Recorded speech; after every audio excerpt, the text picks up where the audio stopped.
நீங்க போய் பக்கத்தாளுங்க எல்லாம் காணி மாட்டீங்களா?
రేకుల షెడ్ ఉండి ఆ పిల్లలు దాని కింద ఉన్నారు. యాక్టర్ వాళ్ళ నివాసన స్థలం రేకుల షెడ్.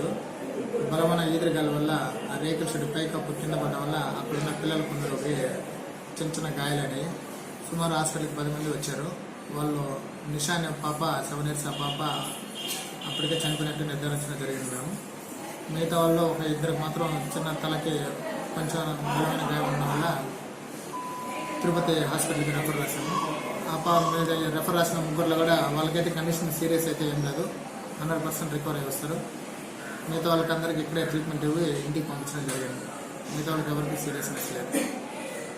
మరిన్ని న్యూస్ అండ్ అప్డేట్స్ కోసం ప్లస్ న్యూస్ ఛానల్ ను సబ్స్క్రైబ్ చేసుకుని బెల్ ఐకాన్ ను ప్రెస్ చేయండి.